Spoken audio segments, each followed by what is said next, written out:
The first question that has come in is related to the xenophobia that's happening right now. Here's the couple questions that I have. People are looking at us with suspicion because we're obviously not nationals. They fear us and think we have or are carriers of the coronavirus.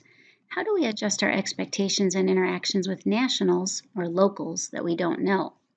And locals threw rocks at Europeans and yelled at them. We live in the same city. What should we do to reduce risks of attack? So these are good questions. And the problem of xenophobia related to the coronavirus is a new experience that's happening in multiple places around the continent of Africa. I have not heard too many reports of Middle East of this happening. Maybe it's happening there, but especially targeting Asians that are living in non-Asian cultures, so Asian workers and lighter-skinned workers in Africa and so forth. So this is a real problem that there's the suspicion among the locals that the foreigner amongst them is carrying the virus. So how do we respond to this? That's the question for this video.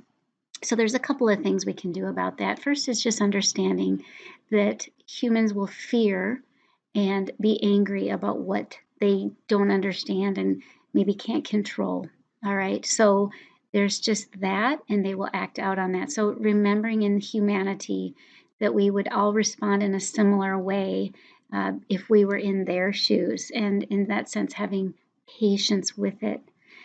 Secondly, is if you can, of course, many people are already having to stay in and not go out as much. Thirdly, maybe you can team together, buy, one person goes out to buy for a number of families if you're with other foreigners in your situation.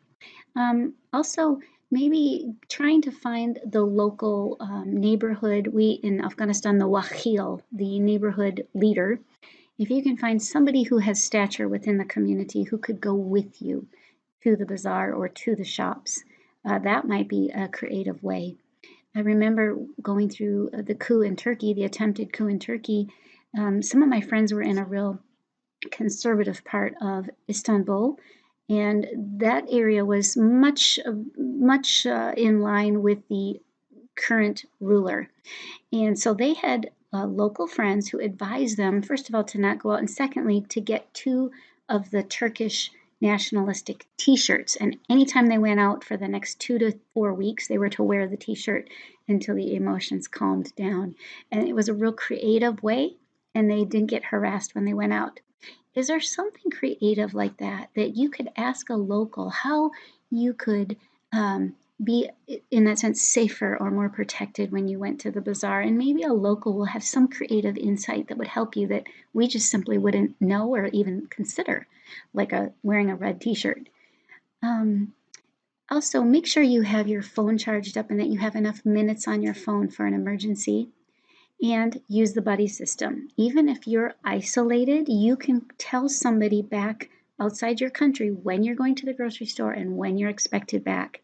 And I'm on a risk management team, and we were part of that, where we were given real-time data, what was happening, and to follow up and make sure they were safe and to be ready to activate the contingency plan if somebody didn't return on time. So you can get help from outside your context if that's necessary and if you're isolated. And finally, just to pray and recognize that God is sovereign. He knows where you're at. He knows what's happening. And there's a reason why you're there, that He will use you in some way to communicate His love for the people around you, especially when they're being angry and hateful. And they know deep down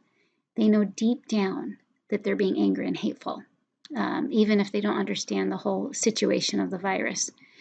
So I just want to encourage you with some practical tools. If you think of something else that I haven't mentioned here, please just send your comment in and I'll add that as an addendum to the video.